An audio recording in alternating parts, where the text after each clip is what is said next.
Anyway, I was going to say that's enough of me wittering on. I've got another 15 minutes worth of wittering, but I'm going to witter about some art. I've got, it's kind of, we've got a few extremes today. I'm going to warn you, we've got a few extremes. If you're of a delicate disposition, you might not want to see the middle work I've got for you, like quite seriously. But we're going to start with, now, do you remember this? I would turn comments off. Sorry, Vicky, yes. Flower Bakery. Do you remember this? Do you remember snails? This was from, actually, do you know what? This was from 10 weeks ago. Can you even believe it? I can't believe it. So we were talking about the mad snails in margins and how snails attack knights, and that this is quite often satirical because of course a snail, would be something that a knight wouldn't even notice, probably just tread on, let alone obviously have to joust and fight. So kind of a satirical take on the chivalric knight and his bravery. Well, there's another animal that appears very often in the margins of manuscripts, and that is the rabbit. So here we go with this extraordinary image. This is from the 11th century, I think. They're all from manuscripts. They're all sort of 11th, 12th, 13th century at the latest. This is two rabbits kind of jousting. So you've got one rabbit on a snail, which I love, which has an old man's head, or a man's head with a beard. I mean, if someone can actually, I know this is the wrong way around, but if someone can actually explain what's going on here to me, I would be very happy, because try as I might, I don't think anybody really knows. It's kind of one of those bonkers things where the artist made it up, I think. A snail, a giant snail, miniature rabbit, jousting another rabbit with a dog on its back. And you might think, okay, that's nice. These rabbits, they're just having a little fun, piggyback jousting, nothing wrong with that.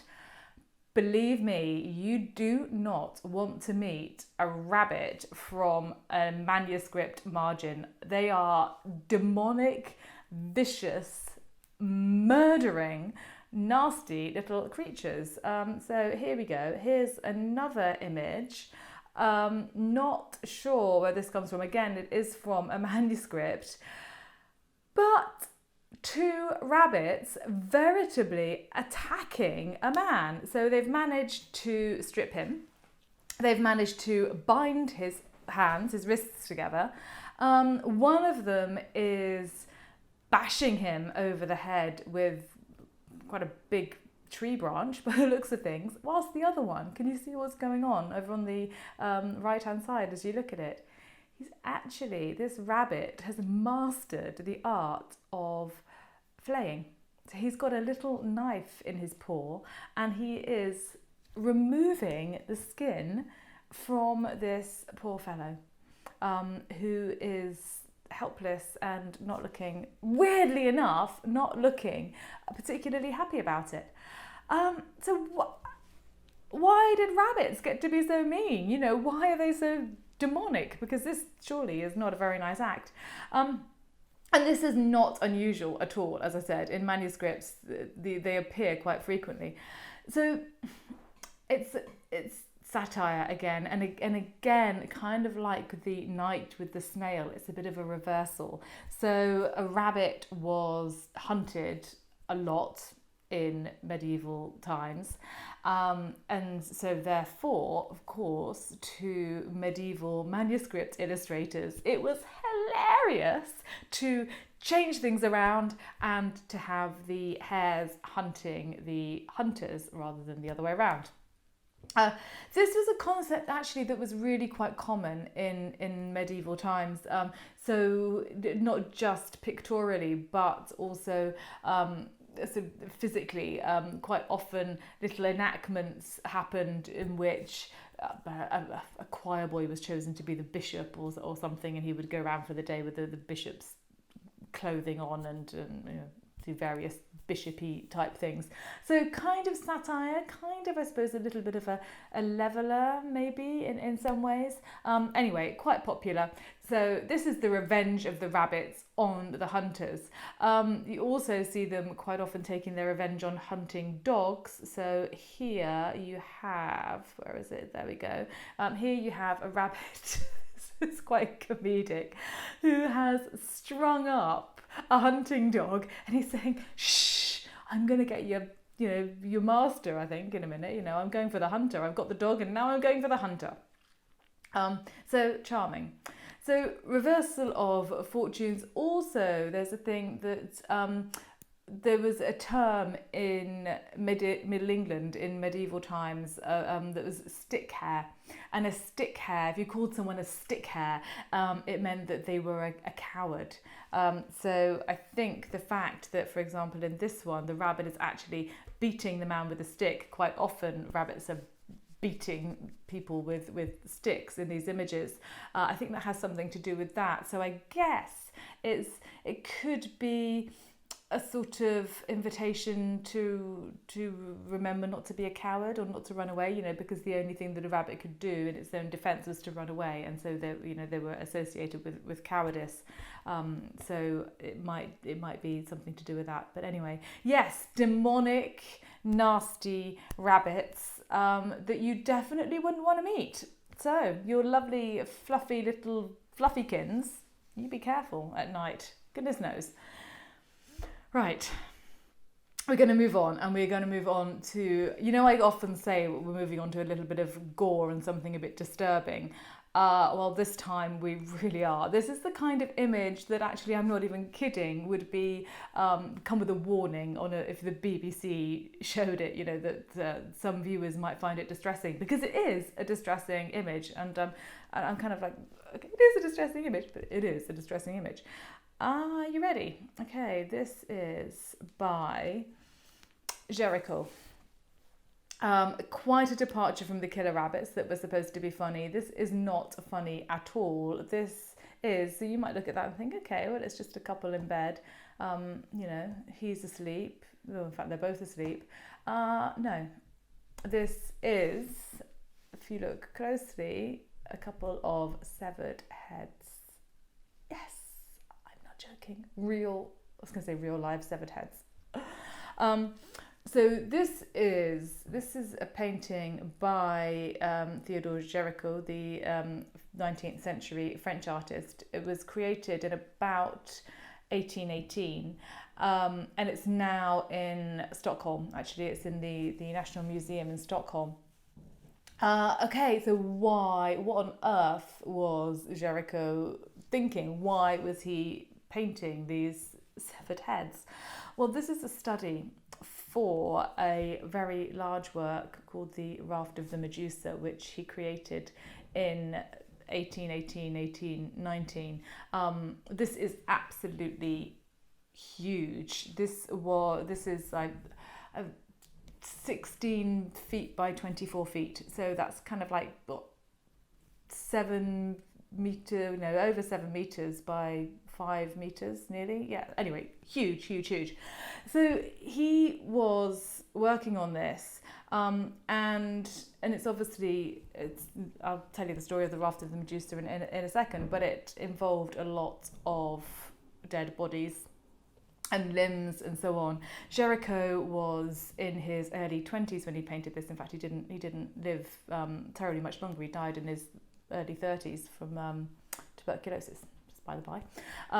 But he was obviously very methodical, and he took his research to limits that are pretty much kind of intolerable. He lived over the road from a morgue and from a hospital, and so he would not only go into the hospital and paint a corpse, but he would also bring back limbs, and in this case severed heads, to paint at his leisure at home. So this couple have had a very close encounter with Madame la Guillotine. So they are severed heads.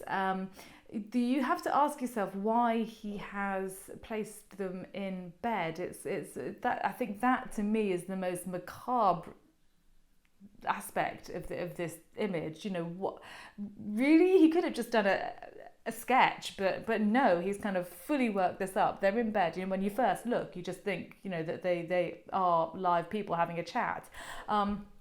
Formally, it's a fantastic painting, by the way. You know, she's the light one, so there's sort of the light falling on her face, quite pale, and then the darkness of his. If you get too close, you can see that his eyes are open, but it's very clear very quickly that he can't see a thing. So it is in all sorts of ways hugely disturbing. But I think the reason that he's painted them in bed like that is a comment that sort of continues on from the reason that he painted the Raft of the Medusa in the first place. So the Raft of the Medusa, very, very ambitious painting. It's in the Louvre, and it was created after a horrible tragedy. So in 1818, the French, so the Bourbons were back in power. So the Bourbon monastery. No monasteries involved in this one, that comes later. The Bourbon monarchy had been restored, and the French sent out a sort of a freight ship, a mission to Senegal to basically conquer West Africa. And they chose as the captain of this freight somebody who was an aristocrat, very pally with the king, with those circles, so it was a sort of a political decision. But unfortunately, he hadn't sailed for decades, so he was really not up to the task. Long story short, there was a huge shipwreck. The Medusa was shipwrecked. There weren't enough lifeboats, and so it was decided that a life raft would be built. That wasn't particularly big either, and also people got in so the life raft was supposed to be pulled along by the lifeboats, but people got in the lifeboats and cut the ropes, and it was really a case of survival of the fittest. Anyway, in the end, only 15 people survived on this raft. Only, I think, 10 of them survived for any kind of length of time after the incident. They were rescued after 13 days. So this was a scandal. This was an absolute scandal. And also it was a really kind of horrible, gory tale of people dying and of cannibalism in the end. You know, it was real life Lord of the Flies. Horrible, horrible, horrible. So Géricault thought, well, I'm going to make my name. I'm going to paint this huge work, the Raft of the Medusa, for the Paris Salon in 1819, because, you know, this is very current. And so hence, that's why he was studying people like this and having severed heads and severed limbs in his apartment. I can't even begin to imagine the smell. But I think he probably had them in bed like this again as a bit of a shock value. So I think as a bit of a political statement. I think it was very much a statement against the monarchist regime that he didn't particularly support. So yeah, horrible. Géricault, lots of drawings of limbs and severed heads. Sorry about that. You say you want gore, but this is, I think, maybe even I have gone too far with this one. I don't know. So let's lighten the mood. Let's lighten the mood and move on to our poster couple. This isn't Jesus and Mary. This is St. Nicholas and his mum, and we did have a caption competition on Instagram stories. I'm going to read out the winning entry, which was from Cuisinier, who's a gentleman called Michael, and his caption for this was, "Sulk as much as you like, you've drunk all the vodka, and this is all there is left." I love that.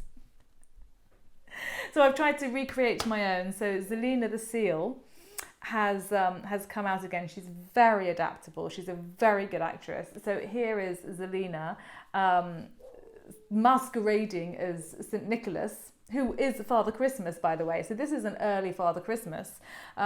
This is my nipple, which is in fact a smoothing lusterizer hair thing. So, you can see. So my, never mind. So my poster for this is going to be fun. St. Nicholas, yes, Father Christmas, as you've never seen him. What on earth is he doing? Why is she dressed him up as a slow worm? And why doesn't he want to have any milk?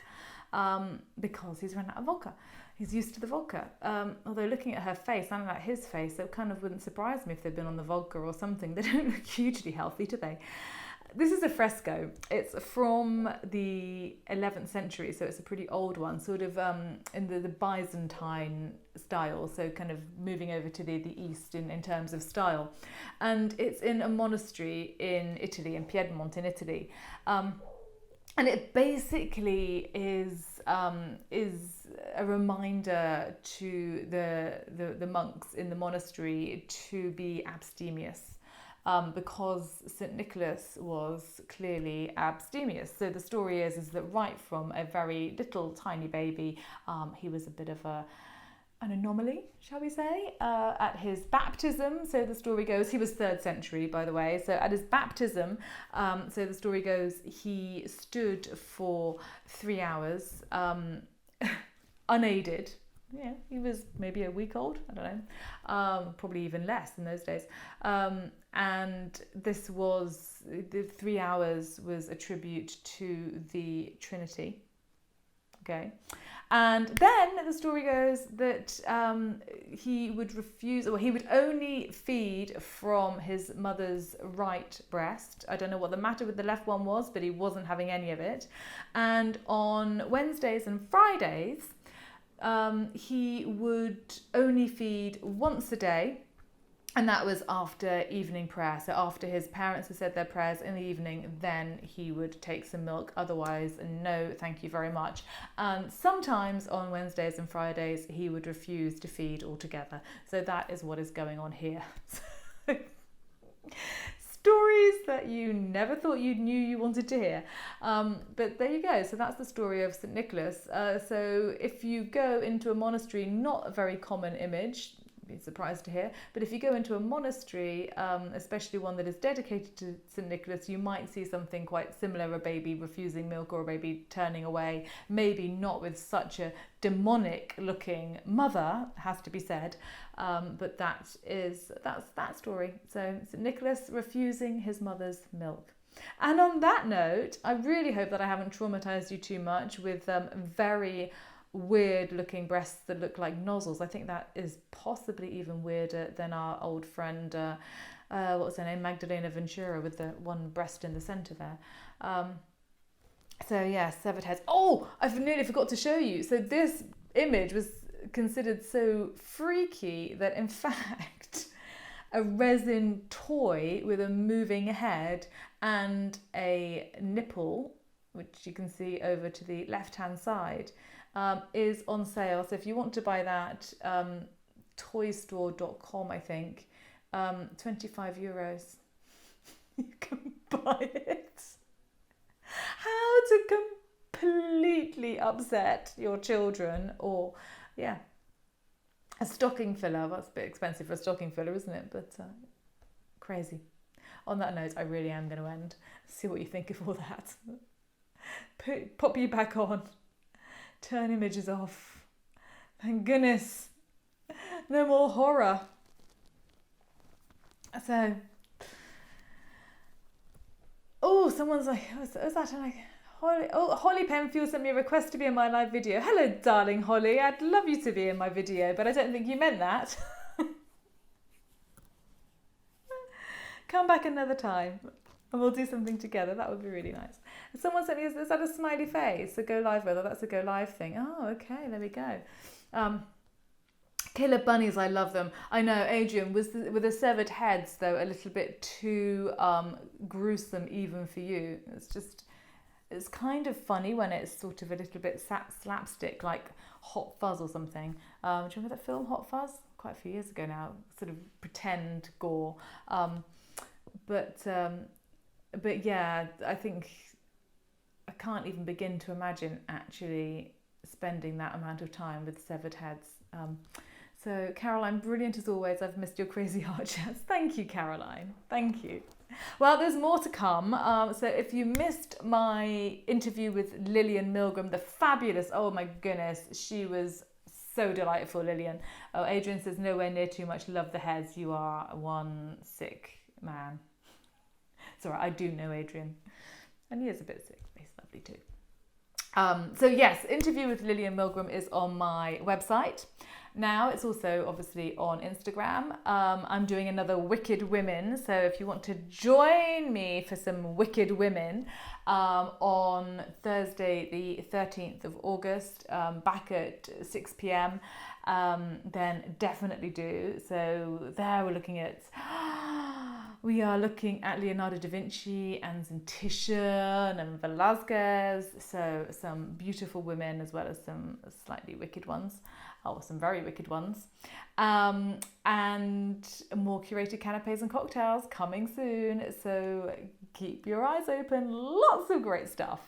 Oh, lots of lovely comments. Thank you. Weird and wonderful. Holly says, this is my kind of thing. I'll be there. Fantastic, Holly. Never knew medieval bunnies were so vicious. Yes. Medieval bunnies, properly vicious. You would never have wanted to have met a medieval bunny. Especially not a giant one. Beware of the giant ones. Have a great weekend, everybody. Have a great Thursday and Friday. It's going to be hot. So make sure you slap that SPF on. Oh God, I've turned into some kind of beauty program now or something. Telling you how to look after your skin. I'm going to go. I think I had a sip of coffee before I started and I think I've just got overexcited. I will see you soon. Bye. Thanks for joining.